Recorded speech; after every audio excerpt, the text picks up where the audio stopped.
सुप्रभात। हम लोग जिस गूढ़ विषय को और जिस निजी विषय को, ये मैं पहले भी कह चुका हूँ, ये निजी विषय हमारा व्यक्तिगत विषय है कि हम स्वयं को जाने। हम कोई सामान बाजार से लाते हैं तो उसकी जानकारी, उसकी सारी डिटेल्स निकालते हैं कि इसके बारे में जानें और इसका सही सदुपयोग करें। उसके साथ एक मैनुअल आता है कि इस मशीन को ऐसे असेंबल किया जाता है, इसका ऐसे ऐसे उपयोग किया जाता है। तो उसके सारे घटक जोड़कर जब हम उसकी पूर्ण योग्यता के साथ उसको इस्तेमाल करते हैं, प्रयोग में लाते हैं, तब उस उपकरण का सदुपयोग कहा जा सकता है, तब उसका मैक्सिमम यूटिलाइजेशन कहा जा सकता है। उसी प्रकार ये जीवन हमें मिला है, तो जीवन बनाने वाले ने इसका भी एक मैनुअल बनाया है। इसको भी सारे घटक जो इसके हैं उसे समझ के आपस में जोड़ने का एक तरीका बनाया है, और वो सब आपस में जुड़कर जब काम करते हैं तब हम कहीं इसको ठीक से जी पाते। तो हमें बाबा कहा करते थे कि देखो, जिस कंपनी की घड़ी होती है या गाड़ी होती है, मनुष्य अपनी गाड़ी की सर्विस कराने उसी कंपनी के पास जाता है, उसी की वर्कशॉप में जाता है। और जितनी महंगी हो, अगर हमारी हाथ की घड़ी बहुत महंगी हो तो हम किसी साधारण दुकान पर जाकर ठीक नहीं कराएंगे। हमारा फ़ोन किसी बड़ी दुकान का हो तो बड़ी दुकान पर जाके कराएंगे भाई, जो उस कंपनी की सर्विस देता हो या उसी का सर्विस सेंटर हो। ऐसे ही जीवन बड़ा बहुमूल्य है। इसकी सर्विस कराने के लिए इसको बनाने वाले की वर्कशॉप में ही जाना पड़ेगा, या कोई बहुत शानदार गुरु हो उसकी शरण में जाना पड़ेगा, जो ये समझ सकता हो कि इसको ठीक कैसे किया जाए। गुरुदेव कहा करते थे, हमारे ऊपर आप सबकी जिम्मेदारी है बेटा, हमने आपकी जिम्मेदारी ली है कि हम आपको ऐसा शानदार बनाएं कि आपसे मिलके कोई कहे ये किसने बनाया है भाई इनको, तो आप हमारा नाम लेके बताएं कि इन्होंने बनाया है। और हमसे कोई पूछे, मतलब गुरुदेव से कोई पूछे कि कोई शानदार आदमी का नाम बताइए जो आप जानते हो, तो हम तुम्हारा नाम ले सकें बेटा। ये हमारी जिम्मेदारी है कि आप सबको शानदार बनाना है, शानदार बनाना है। तो जो हमारी वर्कशॉप है वो कहाँ है? उस भगवान की शरण में है या गुरु की शरण में है, जहाँ पर इस जीवन की मरम्मत होती है, अलाइनमेंट होता है, सर्विसिंग होती है, धुलाई सफाई होती है। तो आइए पहले गुरु मंत्रों द्वारा, गायत्री महामंत्र द्वारा हम उसी परमात्मा चेतना की शरण में चलें, उसी गुरु की शरण में चलें, उस तत्व की शरण में चलें जो हमें अंधकार से प्रकाश की ओर सदैव लेकर जाता है और हमें अपने जीवन तरीके से जीने का। से विनम्र प्रार्थना, मंत्रों के उच्चारण को सुनिए, सुनते हुए मन को मंत्र के साथ गति कराइए। मननात् त्रायते इति मंत्र, जो मन का त्राण कर दे उसे मंत्र कहते हैं। तो हमारे मन को तार देने वाली शक्ति, त्राण कर देने वाली शक्ति, नया प्राण दे देने वाली शक्ति मंत्र है, गायत्री महामंत्र और गुरु मंत्र। शरीर स्थिर, नेत्र कोमलता से बंद। ओम भूर्भुवः स्वः तत्सवितुर्वरेण्यं भर्गो देवस्य धीमहि धियो यो नः प्रचोदयात्। ओम गुरुर्ब्रह्मा गुरुर्विष्णुः गुरुरेव महेश्वरः, गुरु साक्षात् परब्रह्म तस्मै श्री गुरुवे नमः। अखंडमंडलाकारं व्याप्तं येन चराचरं तत्पदं दर्शितं येन तस्मै श्री गुरुवे नमः। अखंडानंदबोधाय शिष्यसंतापहारिणे सच्चिदानंदरूपाय तस्मै श्री गुरुवे नमः। अज्ञानतिमिरान्धस्य ज्ञानाञ्जनशलाकया चक्षुरुन्मीलितं येन तस्मै श्रीगुरुवे नमः। ध्यानमूलं गुरुर्मूर्तिं पूजामूलं गुरुपदं मन्त्रमूलं गुरुर्वाक्यं मोक्षमूलं गुरुकृपा। ॐ विश्वानि देव सवितर्दुरितानि परासुव यद्भद्रं तन्न आसुव। ॐ शान्तिः शान्तिः शान्तिः। दोनों हथेलियों को अच्छे से आपस में मलिए। प्राप्त हुई दिव्यता को अपने मुखमंडल पर, हृदय स्थान पर और नाभि कमल पर स्पर्श कराइए। पुनः सभी को प्रणाम, सुप्रभात। अभी बात हो रही थी कि जीवन को समग्र रूप से जीने के लिए उसके जो घटक हैं, वो घटक जब तक समझ में नहीं आएंगे और वो जब तक आपस में कैसे तालमेल बिठाएं ये बात नहीं बैठेगी जीवन में, तब तक ये पूरा जो एक मशीन है, चाहे शरीर को देख लें चाहे मन को देख लें, ये यंत्र हैं और इसको चलाने का जो तंत्र है, इस जीवन नामक तंत्र को समझना होगा। इसके इन छोटे छोटे जो इसमें यंत्र मिले हैं, इन सबको जोड़ना देखना होगा। अभी मंत्रों में एक शब्द आ रहा था, अखंड मंडलाकारम। अखंड ये वो संस्कृति है जो पूरी समग्रता को एक साथ लेकर चलती है। हमारे गुरुजन हमसे कहते हैं अखंड होकर जियो। तो बाहर की दुनिया की बात तो बाद में, परिवार और समाज की बात तो बाद में, पहले तो अगर मैं अपने जीवन को देखूं तो ये इतना व्यक्तिगत तौर पर जब देखूं मेरे शरीर को, मेरे मन को, मेरी बुद्धि को, मेरे विचारों को, मेरी भावनाओं को, मेरे कर्मों को, मेरे संस्कारों को, तो बड़े खंडित होकर जी रहे हैं। खंडित होकर इसलिए जी रहे हैं कि मन कुछ करने को कहता है, बुद्धि कहीं और जा रही है, निर्णय कुछ और ले रहे हैं, संकल्प लेकर पूरे नहीं कर रहे हैं, शुभ अशुभ का बोध नहीं कर पा रहे हैं, शरीर से ठीक से यात्रा नहीं कर पा रहे हैं। ये शरीर से ये जीवन यात्रा जीनी थी, ये शरीर को ही उपकरण बना के चलना था, पर भोग कर करके मनुष्य ने इसका जो है सत्यानाश कर दिया है। तो हो क्या रहा है कि हमारे जो ये घटक हैं, इन घटकों को आपस में इनका शुद्धिकरण भी करना है और आपस में इनका तालमेल भी ऐसा बैठाना होगा कि ये सब मिला के एक जीवन की समग्रता की बात हो, अखंडता की बात हो। जो व्यक्ति जितना खंडित जीवन जी रहा है वही उतना तनाव में, विषाद में है। जब तक सब समग्र रूप से साथ है तब अखंड। अर्जुन ने यही प्रमाण दिया अपनी स्थिति से गीता जी में, महाभारत युद्ध में, कि वो अखंड भाव में थे, पर जैसे ही मन खंडित हुआ, विचार खंडित हुआ, संकल्प खंडित हुआ, तो भ्रम आ गया। और वो भ्रम जब तक नहीं गया, नष्टो मोह स्मृति लब्धा की स्थिति नहीं आई, तब तक अर्जुन इसी ऊहापोह में बने रहे और जो स्वधर्म था उसका पालन नहीं कर पाए।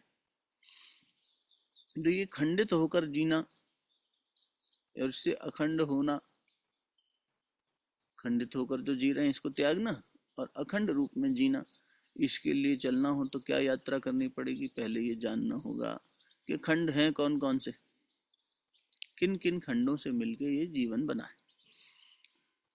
तो इसको अनेक ऋषि मुनियों ने अपनी अपनी दृष्टि से समझाया है, सरल तरीके से उसको संत जनों ने समाज तक पहुंचाया है और जीवन को स्वयं यदि हम अपना अवलोकन करें तो देखने लगे तो भी देखा जा सकता है। इसमें यदि कोई ग्रंथ को नहीं पढ़ना जानता या सुनना नहीं जानता है तो वो भी अपना मूल्यांकन करना चाहे विचार शक्ति के आधार पर, तो थोड़ा विवेक विचार करके स्वयं का मूल्यांकन कर सकते हैं कि कौन कौन से घटक हैं जिनसे मिलके ये जीवन बना है और मेरे अस्तित्व को बनाए रखने में और आगे बढ़ाने में इनका तालमेल मैं कैसे बनाऊं। तो अब जो यात्रा होगी, हमने अब तक की जो चर्चा मंथन चिंतन किया वो ये जरूर था, ये वो आत्मा को जानने की उपयोगिता पर था। मुझे लगता है हमने पर्याप्त इस बात पर बात कर ली है कि आत्मा को जानना क्यों आवश्यक है और उसके प्रमाण ऋषि मुनियों के संवादों से, उपनिषदों से, सब जगह से लेकर ये देखा कि ये जीवन की अनिवार्यता है। क्योंकि भोग के सारे संसाधन होने के बाद भी मनुष्य स्वयं से योग नहीं कर पा रहा। संबंधी, परिवार, अच्छा समाज होने के बाद भी केवल अपने विकास का अब एक काम बाकी रह गया, चेतनात्मक विकास का, उसमें उसकी कमी रह रही है। बार बार वो उसी जगह पर गिर रहा है या उसी जाल में फंस रहा है। तो कहीं ना कहीं अभी आत्मा की शरण में और मजबूती से जाने की प्रक्रिया आवश्यक है। बाहर के संसाधन इत्यादि ठीक हो, परिवार इत्यादि अच्छा हो, तो ये हो जाता है कि उस तरफ चिंता नहीं जाती, उस तरफ विचार कम जाता है। तो अपना विचार कर सकते हैं, अपना चिंतन कर सकते हैं। तो परमात्मा की, गुरु की कृपा से यदि हमारा परिवार, हमारे जीवन जीने के संसाधन सुनिश्चित हैं और सही हैं, बहुत ज़्यादा चिंता की आवश्यकता नहीं है वहाँ कि इनके बारे में कुछ फिक्र की जाए, चिंता की जाए। तो मनुष्य को अपनी फिक्र करनी चाहिए, और अपनी फिक्र करने जब बैठेगा तो उसे स्पष्ट दिखाई देगा कि जीवन रूपी यंत्र को यदि मैं एक वर्तुल यानी कि एक सर्कल के रूप में देखूं, तो उसके केंद्र में मैं हूँ। केंद्र यानी आत्मा। तो अब हम एक सर्कल बना लेंगे। आप में से कुछ लोग नोट्स लिखते हैं, इसलिए बोल रहा हूँ ऐसा। जो लोग मन ही मन मनन चिंतन के भाव में है, वो वैसा कल्पना करें कि एक सर्कल है, एक वर्तुल है, गोलाकार आकृति है। विवेकानंद जी कहा करते थे, बिना केंद्र के वर्तुल नहीं होता। सही बात भी है, मैथमेटिक्स के हिसाब से, गणित के हिसाब से भी, कि केंद्र के बिना वर्तुल कैसे होगा। तो जीवन रूपी सर्कल, अब इसका दायरा छोटा बड़ा जितना जिसका है वो अलग है बात है, लेकिन ये सर्कल सभी के लिए, ये जीवन का अस्तित्व जो है इस वर्तुल के रूप में देखें तो इसकी एक परिधि है और इसका एक केंद्र है। दो चीजें तो स्पष्ट दिखाई दे रही हैं। केंद्र क्या है? आत्म तत्व। आत्म तत्व केंद्र है, आत्म तत्व केंद्र है। अब ये आत्म तत्व से वर्तुल की जो परिधि है, पेरिफेरी, सरकमफेरेंस जिसे हम कहते हैं, वो देखनी हो तो सरकमफेरेंस क्या है? बोले, ये शरीर जो दिखाई दे रहा है। केंद्र की परिधि दिखाई देती है, केंद्र दिखाई नहीं देता। ठीक उसी प्रकार आत्मा दिखाई नहीं दे रही, अनुभव की जा रही है। तो अनुभव का विषय है कि अगर शरीर चल फिर रहा है, शरीर कार्य कर रहा है, ये पंच तत्वों से मिलकर बनी हुई काया, ये पिंड अगर हलचल कर रही है, तो इसमें प्राण है। और प्राण का मतलब ये हुआ कि इसमें आत्मा है। बिन आत्मा के ये जीव हलचल नहीं कर सकता था। ठीक बात है ना? तो ये जो आत्म तत्व है, जब तक अंदर बना हुआ है, जितनी शक्ति के साथ चेतना बनी हुई है, उतनी शक्ति के साथ शरीर चलेगा, उठेगा, बैठेगा, काम करेगा। तो वर्तुल का सबसे बाहरी केंद्र जो पेरिफेरी हमने बनाई, उसका नाम क्या हुआ? शरीर, स्थूल शरीर। स्थूल शरीर, इसी को पंचकोशीय भाषा में अन्नमय कोश कह दिया गया। ये स्थूल शरीर। अब इस केंद्र से परिधि तक की एक त्रिज्या, एक रेडियस खींची जाए, तो एक जो रेडियस उसकी है, अब जितना जितना ये रेडियस बढ़ती जाएगी उस हिसाब से व्यक्ति के जीवन का दायरा होगा, और एक सीमा होगी उसकी। कोई हो सकता है पूरे दुनिया भर में अपना वर्चस्व स्थापित कर ले, तो वो उसके वर्तुल की त्रिज्या कितनी बड़ी होगी, ये तो उस पर डिपेंड करता है कि वो कितना बड़ा, कितना सामूहिक जीवन जी रहा है और कितना एकाकी जीवन जी रहा है। कोई किसी भी स्थिति में हो, छोटा या बड़ा, लेकिन उसकी त्रिज्या होगी। तो गुरुदेव कहते हैं कि ये त्रिज्या क्या है? ये त्रिज्या तुम्हारा अंतःकरण है। अंतःकरण है जो इस शरीर को चला रहा है, में सहयोग प्रयोग कर रहा है। केंद्र के बिना तो वर्तुल नहीं होगा, लेकिन जो त्रिज्या है, त्रिज्या ही, इसी में प्राण भी है, इसी में मन भी है, इसी में बुद्धि भी है।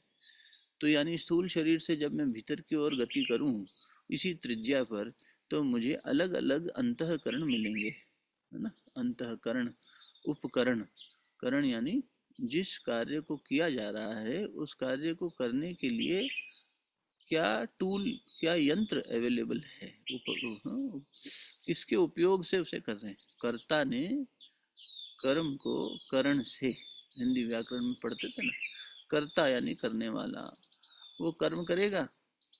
तो जीव है जो कर्म कर रहा है। तो ये जीव जब कर्म करेगा तो इसको उपयोग में, कर्म करने के लिए कुछ उपकरण दिए गए हैं। तो ये शरीर क्या एक उपकरण ही तो है, टूल है। और इस करण के अलावा उप शब्द जब लग जाता है तो यानी उपकरण, सहयोगी। तो ये शरीर भी एक करण है, और अंतःकरण मतलब भीतर में भी करण है, वो चतुष्ट यानी चार हैं। तो भीतर में हमारे पास चार और ऐसी हमें वो मिलेंगी, चीज़ें कहेंगे, एक चार ऐसी चीज़ें मिलेंगी जिनका हम उपयोग करते हैं अपने जीवन को शानदार जीने के लिए, या जैसा भी जी रहे हैं। शानदार बनाना तो अपने हाथ की बात है, वो तो मनुष्य के संकल्प पे है। तो स्थूल शरीर से जब अन्नमय कोश से भीतर चलेंगे, तो हमारे योगियों ने इसे अगर पंचकोश की धारा में बात कही जाए, तो वैसे तो मोटे तौर पर तीन शरीर बता दिए, स्थूल सूक्ष्म कारण। आत्मा के ऊपर पड़ी हुई तीन जो परत है वो स्थूल सूक्ष्म और कारण हो गई।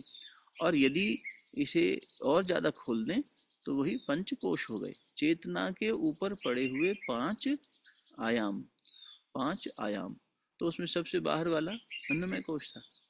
फिर उससे भीतर चलेंगे तो एक और वर्तुल के अंदर वर्तुल बनाते जाइए तो परत बनती जाएगी। सबसे बाहर अन्नमय कोश, अन्न भोजन को प्राण देता है, अन्न ब्रह्म भी है। यही अन्नमय कोश से जब भीतर चलते हैं तो प्राण में कोश मिलता है, जो सर्वत्र व्याप्त है, सभी कोशों में व्याप्त है, और प्राण से संचार हो रहा है। प्राण की परिभाषा परम पूज्य गुरुदेव ने दी, चेतना की स्फुरना को प्राण कहते हैं। चेतना में हलचल हुई, स्फुरना हुई, वो प्राण है। और प्राण की स्फुरना को ही विचार कहते हैं। विचार क्या है? जब तक प्राण हलचल नहीं कर रहे कोई विचार ही नहीं आएगा। इसीलिए तो प्राणायाम का इतना महत्व है कि योगी जन अपने प्राण को जब स्थिर बना लेते हैं, शायद अपनी बात हुई थी गीता जी के माध्यम से भी, कि योगी जन एक प्राण में ही प्राण की आहुति दे देते हैं। तो प्राणों में प्राणों की आहुति देना मतलब प्राणों को ऐसा बराबर बना लेना, ऐसा सम स्थिति में ले आना कि प्राण में कोई हलचल ही ना हो। इसीलिए प्राणायाम पहले है, ध्यान बाद में है, धारणा बाद में है। कि प्राणायाम से प्राण को इतना सूक्ष्म, इतना एकाग्र, इतना स्थिर, इतना सम बना लिया जाए कि उसके अंदर किसी प्रकार की स्फुरना ही पैदा ना हो, कोई हलचल ही पैदा ना हो, और विचार शून्यता की स्थिति ध्यान में आ सके, समाधि तक की यात्रा जल्दी पहुंची जा सके। तो ये क्या है, मन को नियंत्रित करने के लिए प्राण को जागृत करना ही पड़ता है। तो ये प्राण में कोश। उसके बाद मनोमय कोश आ गया तीसरा। अब ये मन की बात हो रही है कि मन जो कि विचार करता है, भाव करता है, क्रिया करने के लिए प्रेरित करता है, संकल्प विकल्प करता है, ये मनोमय कोश है। मन के अंदर ही पुराने सारे अनुभव छुपे हैं। तो इस मनोमय कोश को भी समझना चाहिए। अपने आप को समझने के लिए अपने इन सारे जो हमारे कंपोनेंट्स हैं उनको जानने का प्रयास कर रहे हैं। इसी मनोमय कोश से आगे बढ़ते हैं तो विज्ञानमय कोश आता है, विशेष ज्ञान का कोश, विज्ञानमय कोश। कोश यानी खजाना। ये शरीर एक खजाने से कम नहीं है। इतना महान खजाना है कि हमारा कोई एक अंग भी लेना चाहे तो हम देंगे थोड़ी।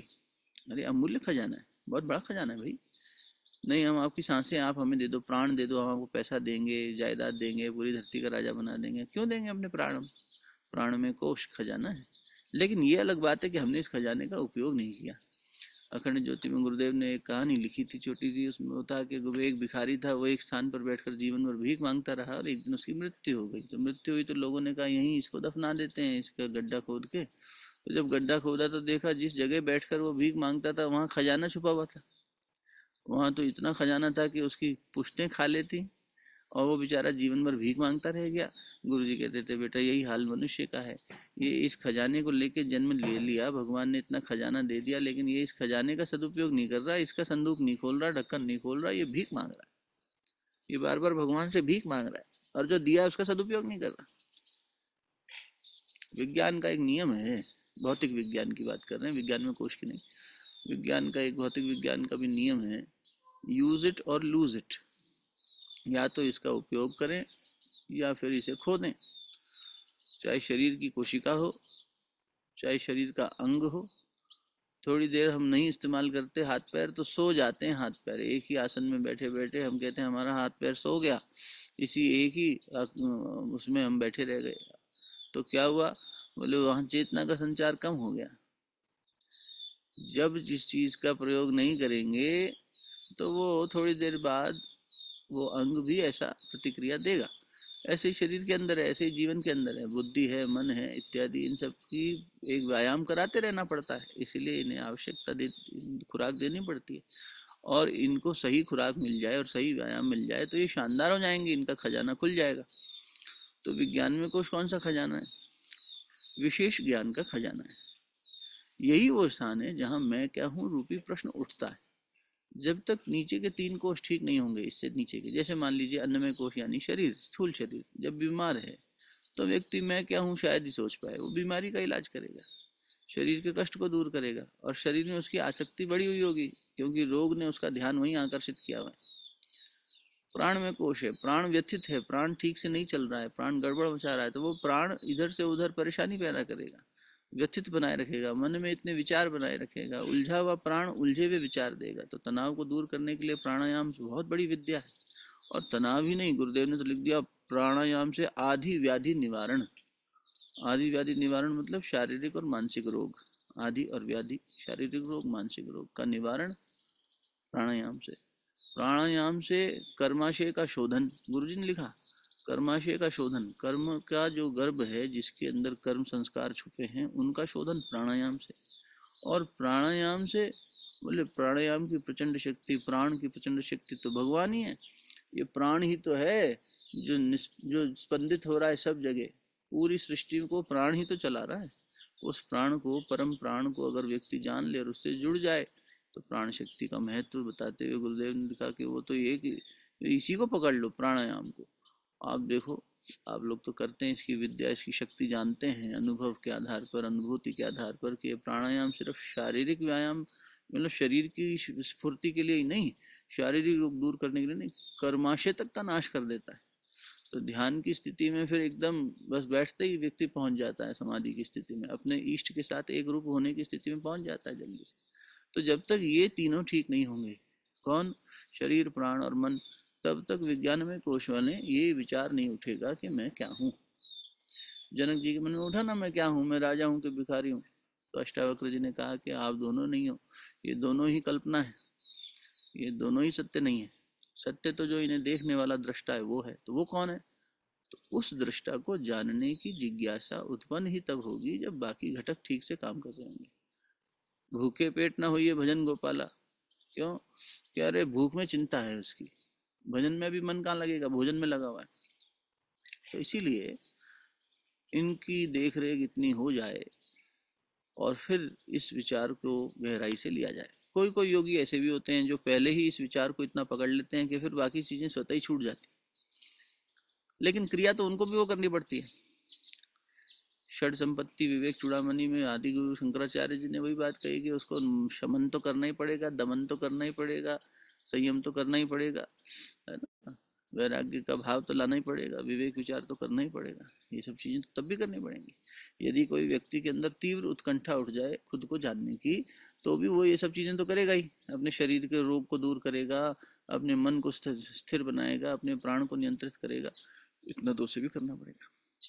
तो सारी साधन जितने भी बताए गए हैं, किसी भी मार्ग पर चलने वाला, चाहे भक्ति मार्ग हो, चाहे ज्ञान मार्गी, कर्म मार्गी हो, किसी भी मार्ग का पथिक हो, उसे ये सारे साधन से तो गुजरना ही पड़ता है। इसलिए आत्मा, अरे ज्ञातव्य है, जान तो लिया हमने कि आत्मा को ही जानना है, आत्मा को ही पहचानना है, आत्मा की सुननी है, किंतु ये सारे प्रयोग भी साथ साथ चलने होंगे। तो अच्छी बात है, अपने विभू फाउंडेशन में ये सब चल रहा है पहले से ही। और आत्मा की गति, आत्मा की ओर गति करने के लिए हम लोग अपने मन को, अपने जीवन को बार बार समेट के उस ओर लेके जाते हैं। तो विज्ञान में कुछ क्या है? स्वयं को जानने वाला विशेष ज्ञान, विशेष ज्ञान। और फिर उसके बाद अंत में आता है आनंदमय कोश, जो आनंद की स्थिति में, जैसे 5 दरवाजे हों, एक कमरे से खुले दूसरा कमरा, तीसरा कमरा, या यूँ समझ लीजिए कि जैसे ट्रेन में होता है ना, एक डब्बे से दूसरा डब्बा जुड़ा हुआ है, तो हम पहले कोच में हैं, आप हमसे मिलना है, आप 5वें कोच में मिलेंगे, 5वें डब्बे में मिलेंगे। तो हमें फिर 5वें डब्बे में पहुंच के कुछ करना थोड़ा ही है, हमें तो पहला, दूसरा, तीसरा, चौथा पार करना है। जहाँ हम 5वें में पहुंचे आपके दर्शन हो जाएंगे। ऐसे ही आनंदमय कोश आत्मा के इतना निकट है कि उसमें आत्म भाव के दर्शन मिल जाते हैं और इसलिए उसे परमानंद की स्थिति कहा गया। ये ब्लिसफुल स्टेट है, ये आनंद की स्थिति है। तो जहाँ विषयानंद में या और दूसरे तरीके के आनंद में मन लगा हुआ था, उसकी जगह भजनानंदी हो गया, परमानंदी हो गया। विषयानंदी भोगानंदी से अलग हो गया मन। अभी तक भोग में आनंद लेता था, अब जो है प्रसाद में आनंद लेता है। अभी तक खाना खाता था, अब जो है वो आहार लेता है। खाना, भोजन और आहार तीनों अलग अलग चीजें हैं। योगी आहार लेते हैं, भोगी भोजन खाते हैं। भोगी व्यक्ति कहेगा भोजन दे दो, भोजन करा दो, भोजन कर लो, भोजन भोजन भोजन, भोजन भी नहीं, सॉरी, खाना, खाना कहेगा, खाना। हाँ, क्या हुआ? कौन आ गया? जाओ जाओ जाओ जाओ, जाके आओ। तो भोगी भोगी भोगी खाना खाएगा, खाना दे दो, खाना खा लो, यही चलेगा उसका। सब अपना धर्म निभा रहे हैं, देखो कितना अच्छा। जीव प्रकृति से अपनी स्थिति जान के प्रतिक्रिया करता है। मनुष्य ही ऐसा है जो अपनी प्रतिक्रिया नियंत्रित कर सकता है, जीव नहीं कर सकता। बाकी प्राणी, पशु नहीं कर सकते, पशु नहीं करेगा। मनुष्य ऐसा जीव है जो अपनी प्रतिक्रिया को नियंत्रित कर सकता है। तो ये भी अपना सत्संग में भाग ले रहे हैं, ये भी अपने मन की बात कह रहे हैं। अब ये हमारी अज्ञानता है, हम जान नहीं पा रहे क्या कहना चाह रहे। आज हो गया, गया, शाबाश, गुड मॉर्निंग, सुप्रभात, टहल लो थोड़ा। तो आनंदमय कोश में परमात्मा, तो हम ये कह रहे थे कि भोगी जो है वो खाना खाता है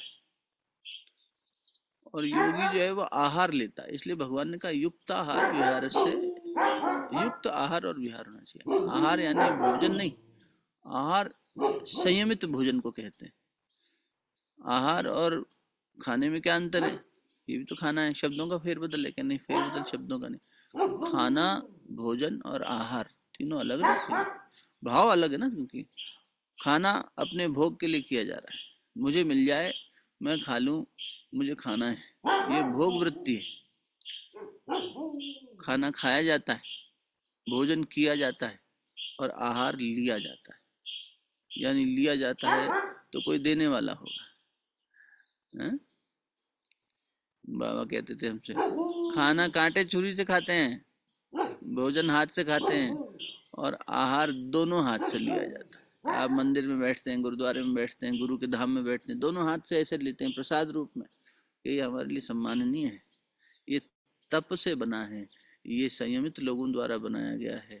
ये दूसरे का पेट भरने के बाद बचा हुआ जो बचा हुआ उसका हम आहार कर रहे हैं। इसमें सेवा भाव, पारमार्थिक भाव। खाना में तो हमारा व्यक्तिगत है कि हमें मिल जाए पहले, स्वार्थी भाव है, बिल्कुल उल्टी बात है। इसीलिए भाव शुद्धि से, तो अन्न में कोश जो है वो सारा भोजन से ही तो बना है, अन्न से ही तो बना है।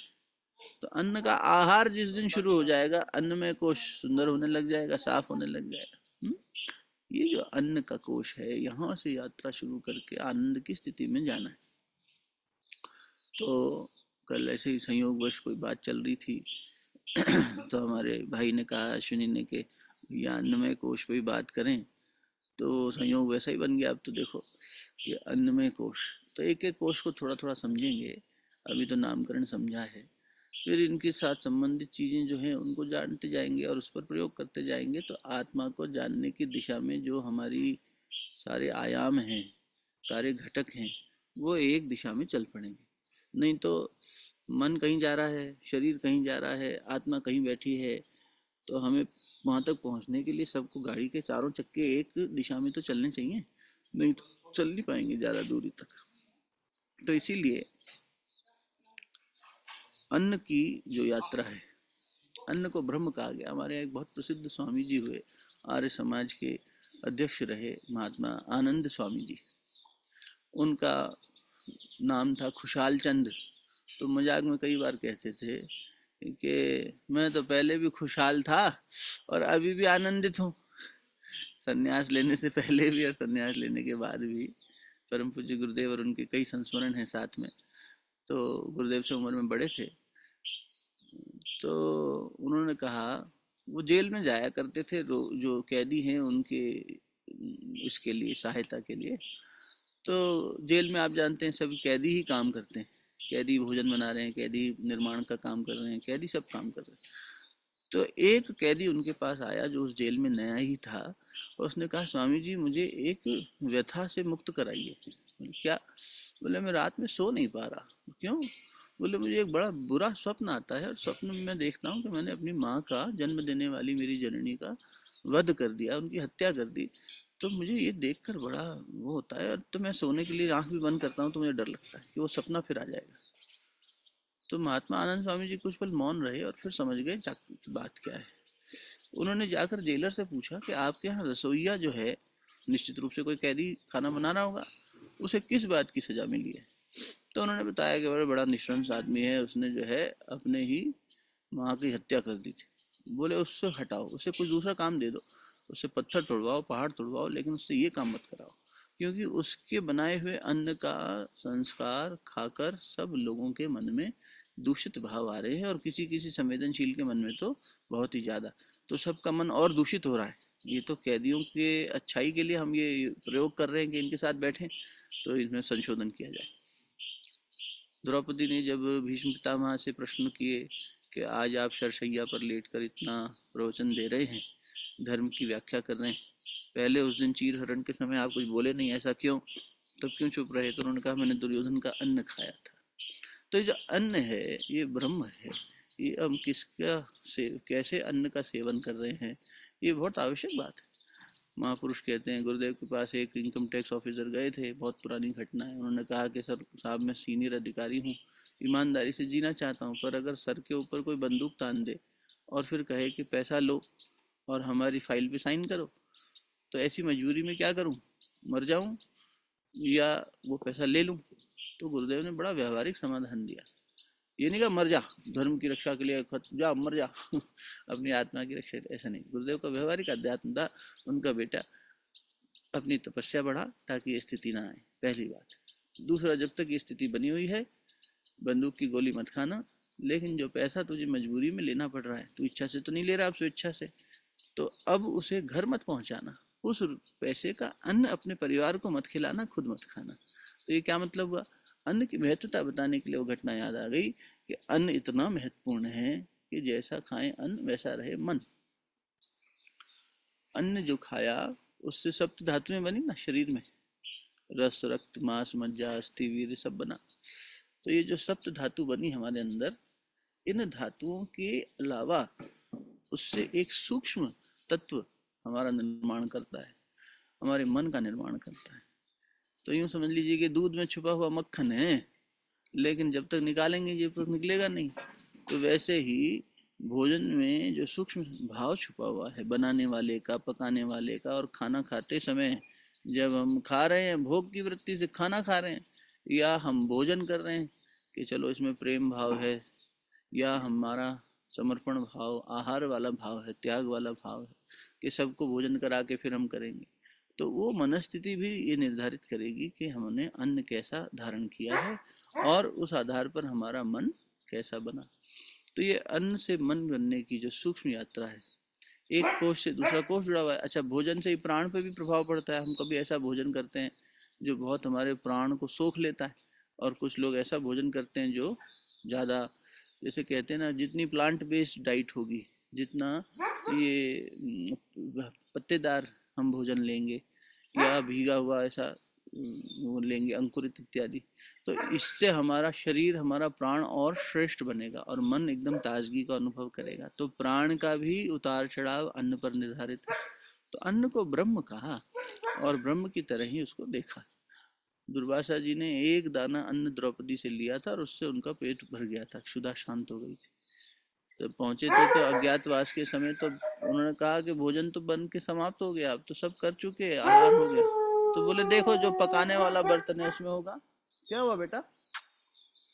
अभी खोलेंगे खोलेंगे, अभी खोलेंगे आपको।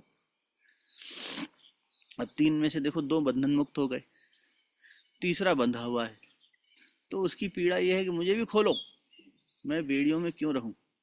3 पशु हैं हमारे पास, इसका स्वास्थ्य ठीक नहीं तो उसको बांधा हुआ है, तो बाकी दोनों तो गए हैं अपनी दौड़ भाग करने। अब तो एक जो श्वान है वो यहाँ बैठ के रो रहा है कि मुझे खोलो।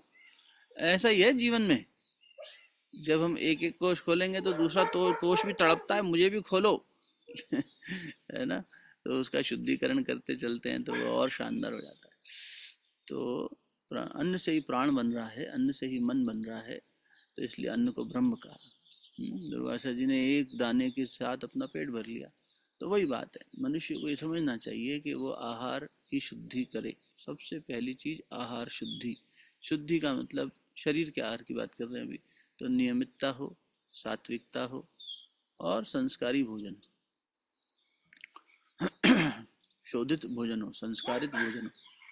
संस्कार को समझाने के लिए ठाकुर रामकृष्ण परमहंस कहते थे कि संस्कार सूक्ष्म है, दिखाई नहीं देता है। कैसे समझाते थे? बोले देखो, मान लो तुमने एक बर्तन में खूब घी, तेल, प्याज लहसुन वाला कुछ बनाया, तो उस बर्तन को धोने में एक्स्ट्रा मेहनत लगेगी, क्योंकि उसमें तेल पकाया गया, उसमें घी पकाया गया, तो मसाले डाले गए इतने, तो उसको जब धोएंगे तो ज़्यादा मेहनत लगेगी। जिस थाली में भोजन किया वो तो आसानी से उस बर्तन को धोना, लेकिन जिस बर्तन में बनाया था, और उसमें भी अगर ऐसा भोजन बना था जिसमें महक हो लहसुन प्याज की बहुत, तो उसे पहले के समय में राख से या बालू से धोया जाता था बर्तन, है ना, रेतीले स्थानों पे। तो धोने के बाद उसे धूप में रख देते हैं, धूप में रख देते हैं ताकि, धन्यवाद भैया, ये परेशान हो रहा है, इसको या तो उधर बंधवा दे, तो दुखी हो जाएगा बेचारा। तो वो कहते थे कि बर्तन को फिर धूप में रखा जाता है ताकि उसकी वो महक हट जाए। वो जो महक आ रही थी ना, उसमें दुर्गंध आ रही थी, वो महक क्या है? वो संस्कार है बेटा। हमने कर्म करना तो छोड़ दिया, जैसे हमने शरीर की शुद्धिकरण के लिए अच्छा भोजन करना शुरू कर दिया, लेकिन पुराने जो भोजन करे हैं अब तक, जो आहार लिया है अब तक, उसका भी तो संस्कार हमारे भीतर है ना। तो इसलिए आहार शुद्धि से संस्कार शुद्धि सबसे पहली बात। सबसे पहला काम जो करना है वो है शरीर के ऊपर। शरीर के ऊपर, शरीर क्या है? इंद्रियों का सामुच्चय है। इसमें ज्ञानेंद्रिय और कर्मेंद्रियां, ये ना हो तो ये क्या करेगा? कुछ नहीं कर सकता। तो जो ज्ञानेंद्रियां हैं, कर्मेंद्रियां तो जहाँ ज्ञानेंद्रियां चलाएंगी वहां जाएंगी।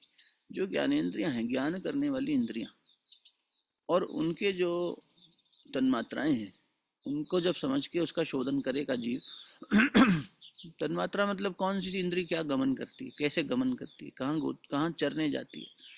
तो आंखें देखती हैं तो किसकी शक्ति से देखती हैं, है ना। त्वचा अनुभव कर रही है तो किसके आधार पर अनुभव कर रही है। तो ये स्पर्श, रस, रक्त, गंध, ये सब जो तन्मात्राएं हैं, इनको समझना कि कौन सी इंद्री किस से और कौन से तत्व से ये पैदा हो रहा है।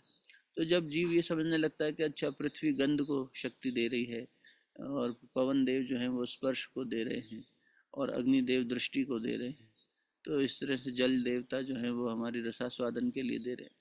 तो ये इन शक्तियों को जानकर इनके साथ तालमेल बिठाने लगता है, योग साधना की तरफ बढ़ता है कि मैं अपने आप को जुड़ना चाहता हूँ, अपने आप को जानना चाहता हूँ, इसके लिए मेरे अंदर जो जो ये सब चीज़ें हैं इनको ठीक करना चाहता हूँ। तो पहले देखूँ तो सही कौन किससे ठीक होगा। तो उससे संबंधित पूरा शोध कार्य ही हमारा योग शास्त्र है। तो उसमें शरीर की शुद्धि में सबसे पहले अन्न, और दूसरा इंद्रिय संयम। ये 2 सूत्र बहुत आवश्यक हो जाते हैं कि हमारी जो इंद्रियां हैं वो संयमित रूप से काम करें और नियमित रूप से उस दिशा में चलें।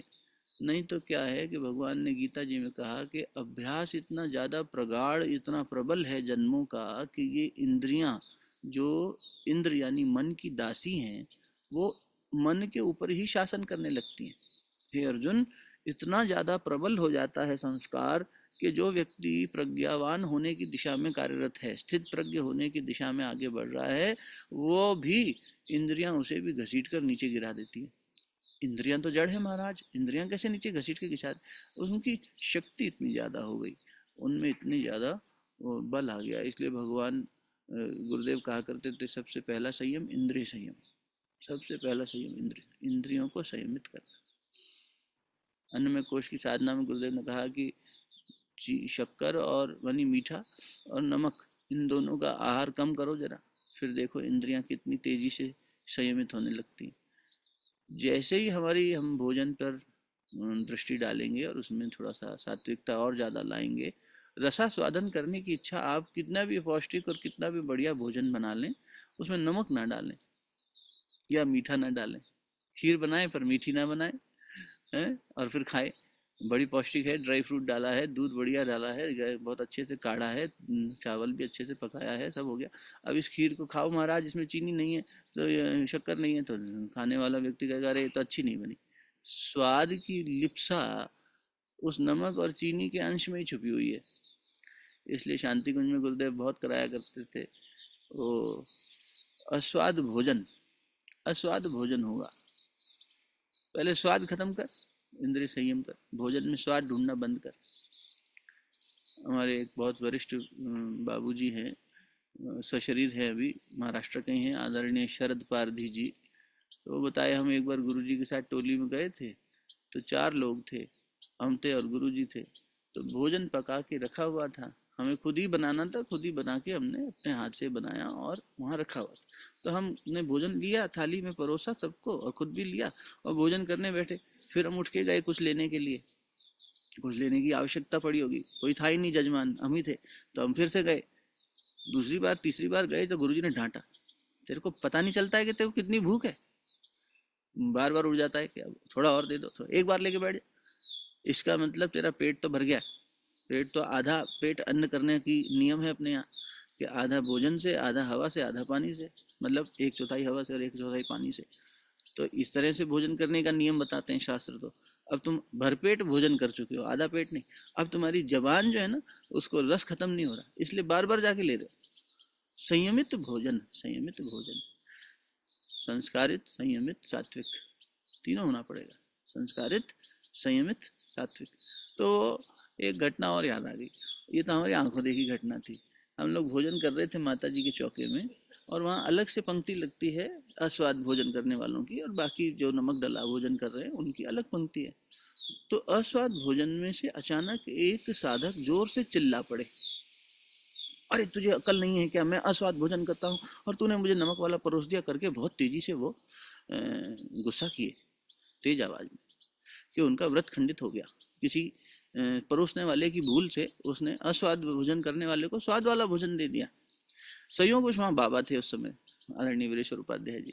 तो बाबा ने कहा उन सज्जन से, लगता है आपको अभी भी आपकी जो आसक्ति, अस्वाद भोजन क्यों करने लगे थे, कि मन की आसक्ति कम हो, राग कम हो, और आपको तो अस्वाद से ही इतना राग हो गया है कि आपको अब उसका रस नहीं आया, तो आप चिल्ला बैठे।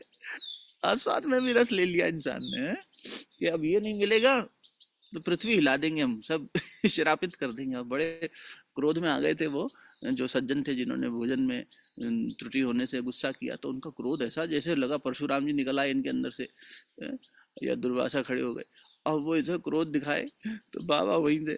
बाबा बोले, भाई साहब लगता है आपको अस्वाद भोजन से भी आसक्ति हो गई है। जोर से ठाकर बोले, आप मनुष्य क्या कर रहा है, मतलब सामने वाले ने तो आपको भोजन परोसा बैठा के, आप गुरु के धाम में बैठे हो, माता जी की इच्छा से खा लेते, जो मिला वो खा लेते, अभी तक आपका राग गया नहीं, इंद्रिय का स्वाद गया नहीं। तो फिर वही बात हो गई कि क्रिया से ये बात नहीं है, ये भाव की चीज है सारी। अन्न को सात्विकता से जब धारण करेंगे, भाव शुद्धि से सबको परोस के, तो अन्न का संस्कार बदल जाएगा। भोजन परोसने वाला, भोजन बनाने वाला अपने अपने भाव से उसे बना रहा है, परोस रहा है, लेकिन भोजन करने वाले के पास ये शक्ति है कि वो अन्न में ब्रह्म को उतार ले, और इससे पहले इसमें जो भी दूषित संस्कार रहे हों उसको पहले ही कम कर दे, आहार को धारण करने से पहले। इसलिए आवश्यक है कि कम से कम पका हुआ हो, कम से कम उसमें इतना सब स्वाद जोड़ने वाली चीजें जुड़ी हुई हो, सुपाच्य हो, है ना, तो आहार शुद्धि होने से बहुत बढ़िया हो जाता है। इसलिए सात्विक आहार भी कहा गया कि पेड़ पौधे की पत्तियां हो गई, फल हो गए, अंकुरित अन्न हो गया, इस तरह के भोजन को ज़्यादा लिया जाए। और वो भोजन जो चूल्हे पे पका है और अग्नि में उसका थोड़ा संस्कार करना अच्छी बात है, कुछ संस्कारित कर लेने से वो भोजन सुपाच्य हो जाता है। तो उतना ही किया जाए, अति उसे पका के खराब करके ना किया जाए एक बार। तो आहार शुद्धि हो गई। इंद्रिय संयम की बात से वो नमक और चीनी वाली बात तो थोड़ा सा फोकस करें हम लोग, तो ये जितना कम होता जाएगा उतना हमारा इंद्रिय संयम होता जाएगा। जय श्री कृष्णा संगीता बहन जी। और उसके बाद प्राण को साधना होगा। जैसे हमने अपना मन साधा,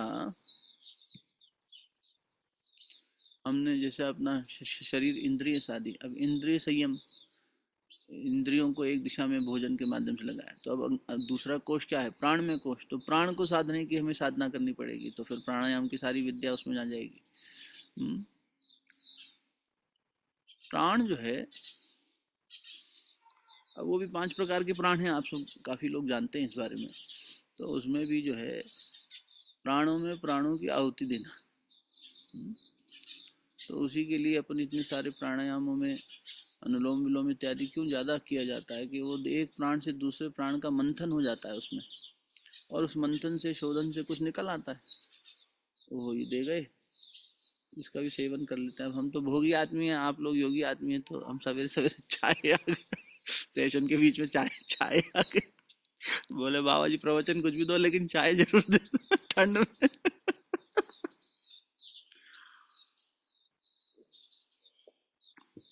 अब देखो मन कैसा कलाबाजी करता है। मन क्या कह रहा है कि ये गरम आई, किसी ने पुरुषार्थ किया तुम्हारे लिए, सुबह उठ के चाय बनाई, तुम उसके पुरुषार्थ का, श्रम का सम्मान करो भाई, और इसे धारण करो। ये बनावटी बना मन का इसको ऊपर से कुछ भीतर से कुछ हो जाता है, ये गड़बड़ है, बड़ा सूक्ष्म है पकड़ना इसको। ये हमारा ही मन हमें भ्रमित कर देता है।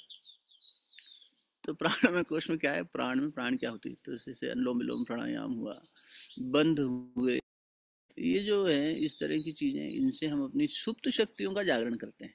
हमारा प्राण अभी बिखरा हुआ है विचार की वजह से भी। अब एक दूसरे के पूरक है ना, विचार कहीं जा रहा है तो प्राण भी वहां, जहां जाएगा विचार वहां प्राण भी जाएगा, जहाँ भाव जाएगा वहां प्राण जाएगा, जहाँ कर्म करना है वहां प्राण लगेगा। तो प्राण सब जगह हमारा जो है बिखरा हुआ है, खंडित है, अखंड मंडलाकारम व्याप्तम ये न चराचरम, जो सभी जगह व्याप्त है, सर्वत्र है, वो प्राणी तो है, गुरु का शरीर थोड़ी है, उसकी चेतना, उसका प्राण हमें स्पर्श हो रहा है, सब जगह व्याप्त परमात्मा ईष्ट हमें अपने अनुभव हो रहे हैं। ऐसे ही जीव का प्राण जब उस महाप्राण से एक रूप होने लगे, तो भीतर के ये प्राणायाम इत्यादि से हम अपने मन को थोड़ा सा शोधित और संयमित कर सकते हैं, करना भी है, लेकिन उस महाप्राण से जुड़ने का भी कार्य करना है।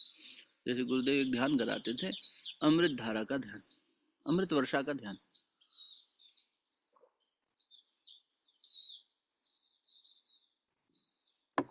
तो अमृत वर्षा क्या थी, तो उसमें उस हिमालय के दिव्य प्राण का ध्यान कराते, या उगते हुए सूर्य का ध्यान, के उगते हुए सूर्य का जो दिव्य प्राण है, प्राण शक्ति, जब तक जीव का प्राण उस महाप्राण को नहीं अपने अंदर धारण करेगा, जब तक भीतर के गणेश जी उस महागणेश जी से नहीं जुड़ेंगे। ये सब हमारे भीतर के गणेश कौन हुए, हमारे गणों के ईश गणेश। तो भीतर का जो हमारा मन है, हमारे गणों का मालिक कौन है, हमारा मन ही तो है, इंद्र। तो ये जब तक उस महाप्राण से नहीं जुड़ जाएगा, महागणेश से नहीं जुड़ जाएगा, तो हर बार क्या उपासना ही तो हुई, किसी अपने से बड़ी शक्ति से जुड़ना, उसके पास बैठना, उसी को उपासना कहते हैं, और उसकी शक्तियों को धारण करना। 3 काम होते हैं, उसके पास बैठो, उससे जुड़ो और उसकी शक्तियों को धारण करो, ये उपासना की पूर्ति हो गई। तो उपासना मतलब जब अपने मन को बार बार ऐसा कहीं बैठाएंगे, तो प्राण को भी तो बैठाना होगा ना। प्राण को एक जगह स्थिर करने के लिए, उसके आयाम को बढ़ाने के लिए प्राणायाम किया जाता है, या यूँ कह लेंगे उसके प्राण को एक नियंत्रित तरीके से, यम यानी अनुशासन, अनुशासित रूप में चलाने के लिए जो कार्य किए जाते हैं वो प्राणायाम हो गए। दोनों संधि बनती है। तो प्राणायाम के माध्यम से प्राण को नियोजित करना, शारीरिक सुख को भी प्राप्त करना, निरोगी होना, जिससे कि हमारा अन्नमय कोश हमने भोजन से शुद्ध किया था, इंद्रिय संयम के माध्यम से शुद्ध किया था, उसी को अब हम निरोगी भी रखेंगे और प्राण की स्फुरना हमारी जागृत अवस्था में रहेगी। तब ये प्राण और ये शरीर मिलकर एक जगह बैठेंगे और मैं अपने मन को निग्रह में ला पाऊंगा। मनोनिग्रह तब शुरू हो पाएगा ठीक तरीके से। तब देखना पड़ेगा कि अब मन के अंदर चले। जैसे गुरुदेव ने लिखा कि पहले साधक शरीर के साम्राज्य में ही युद्ध करता है, यानी अपनी शरीर की इंद्रिय वासनाओं से युद्ध करता है। अरे समय हो गया, 2 मिनट में ये बात पूरी करते हैं। फिर वो साधक मन के साम्राज्य में प्रवेश करता है। तो मन के साम्राज्य में प्रवेश करे तो उसे पहले शरीर से जीतना होगा, शरीर की इंद्रियों को संयमित करके, निग्रह में लाके, नियंत्रण में लाके फिर मन में प्रवेश करेगा। तो शरीर में ही, क्योंकि प्राण और मन दोनों एक साथ हो गए, सूक्ष्म शरीर का हिस्सा। और जब ये कर लेगा तब वो आत्मा के साम्राज्य में प्रवेश करेगा, तब विज्ञान में कोश में प्रवेश करके कहेगा कि आत्मा क्या है, मैं क्या हूँ, है ना। श्वेत केतु की कथा आप लोगों ने सुन ही ली है, वो हम सबको याद है कि सोहम शिवोहम सच्चिदानंदोहम अयम आत्मा ब्रह्म और तत्वमसी की जो यात्रा है वो विज्ञान में और आनंद में कोश की यात्रा है। सोहम तो शुरू विज्ञान में कोश में हुआ, उससे पहले तो हम तो अंकुरोहम हो रखे हैं, सब अपने अपने नाम से अहम के साथ में बैठे हैं, पुरुषोहम स्त्री होम ये सब हो रहा है। तो अभी तो शरीर में और इसमें सब है। तो इस सब से परे जाकर जब मन को हम पहले शरीर और प्राण को शुद्ध करें, फिर उसके बाद मन और बुद्धि को शुद्ध करें। तो मन को शुद्ध करने का मतलब मनोमय कोश हो गया। बुद्धि का आयाम शुरू होता है, परिमार्जित बुद्धि को प्रज्ञा कहते हैं, वो विज्ञान में कोश में खुलता है। बुद्धि तो प्रश्न करेगी मैं क्या हूँ, मन कभी प्रश्न नहीं करेगा मैं क्या हूँ। मन तो भागना चाहता है इधर उधर, संकल्प करके कुछ भी मान लेता है। बुद्धि उसको मनीषा, मन को मनः ईशा इति मनीषा, तो वो जो मनीषा है, जो बुद्धि है, जिसे जो हमें मनुष्य बनाएगी, जो मनस्वी बनाएगी, वो ईशा वो बुद्धि जागृत विज्ञान में कोश में होने लगती है। तो जब ये बाहर का कलेवर ठीक होने लगता है तो केंद्र की दिशा में यात्रा शुरू होती है, परिधि से केंद्र की ओर। ठाकुर रामकृष्ण कहा करते थे पूर्व की दिशा में चलो, पूर्व यानी जहाँ सूर्योदय होता है। तो सूर्योदय मतलब आत्मोदय कहाँ हो रहा है, बोले आत्मोदय केंद्र में हो रहा है। तुम परिधि में देख रहे हो, तुम शरीर चेतना में जी रहे हो, आत्म चेतना की तरफ बढ़ो तो सही, पहले बॉडी कॉन्शियसनेस से सोल कॉन्शियसनेस तक आओ, परिधि से केंद्र तक आओ, तब बात बने। तो उस यात्रा को अपना और चिंतन करेंगे। अब तो आज तो समय हो गया, ध्यान नहीं दिया, विराम लेते हैं। कोई प्रश्न जिज्ञासा हो तो ले सकते हैं, कोई दिक्कत नहीं है, अन्यथा फिर अगली बार इन्हीं जो प्रयोग हैं जो आप लोगों ने काफ़ी करके भी देखे हुए हैं जीवन में, उन्हीं को और थोड़ा सा चर्चा कर लेंगे, जिससे कि उसमें मैं चाहूँगा कि आप लोगों के पास, क्योंकि प्रायोगिक अनुभव भी है, रोज आप कर रहे हैं विभू फाउंडेशन में भी और अपने स्तर पे भी, तो आप कृपा करके थोड़ा अपनी जिज्ञासाएं शुरू में ही खोल लें कि भाई हम ये करते हैं, इसमें क्या शास्त्र कुछ और भी कहते हैं क्या। हम कोई अनुभवी या एक्सपर्ट आदमी तो नहीं है, लेकिन हाँ जो गुरुजनों की शरण में बैठ के जाना, वो उससे मंथन कर लेंगे तो कुछ नया आयाम शायद निकल आए। ठीक है, अभी विराम देते हैं। कोई जिज्ञासा प्रश्न अभी के लिए हो तो ले लेते हैं, अन्यथा फिर पूजा दीदी से निवेदन करेंगे और बाबा से निवेदन करेंगे कि सत्य शांति पाठ की ओर लेके चले। धन्यवाद गुरु जी। अपनी माता जी के स्मरण हमको याद दिलाए। माता जी हमेशा कहती थी कि बेटा यात्रा अच्छी तो हुई ना, पूरा याद आ गया हमको। हाँ, उनकी यात्रा ठीक तो हुई ना, कोई कष्ट तो नहीं हुई ना, बड़े मृदु भाव से कहती थी माता जी। आप भाग्यशाली हैं बाबा कि आपने दर्शन किए हैं उनके भाई का जो शरीर के। है उसके लिए बहुत बहुत साधुवाद। अंतर प्रेरणा मिलती है, अंतर जिज्ञासा जागृत होती है। तो जिनके भी प्रश्न हैं ग्रुप पर डाल दीजिए, उन पर आगे चर्चा होगी। आज थोड़ा समय हो गया है जी। तो हम समापन की ओर आगे बढ़ते हैं। बहुत बहुत दिल से, दिल की गहराई से आपको बहुत बहुत साधुवाद, बधाई देते हैं, शांति पाठ करते हैं। और परिधि आत्मा बीच में है, उसके बारे में और चिंतन करेंगे। चलिए शांति पाठ करते हैं। आंखें बंद, मन सहज, लंबी गहरी सांसों के साथ। ओम जो शांति अंतरिक्ष गम शांति, पृथ्वी शांति, आप शांति, औषधय शांति, वनस्पतय शांति, विश्वे देवा शांति, ब्रह्म शांति, सर्वम शांति, शांतिरेव शांति, सामा शांतिरेधि। ओम शांति शांति शांति।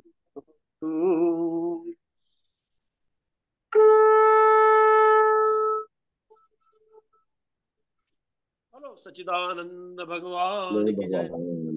जय। आज के आनंद की जय। आनंद की जय। जय हो, जय हो, जय जय। ऊपर अपने प्रश्न डाल सकते हैं, डालिए। और फिर एक बार कल फिर मिलेंगे। राम राम, जय सिया राम, राधे राधे। हर हर जय महादेव। सबका जय श्री मंगल राम। हो, राधे सबका राधे। मंगल हो, प्रणाम प्रणाम गुरुदेव को सबका प्रणाम। मंगल हो, मंगल हो। सबका मंगल हो, सबका मंगल हो।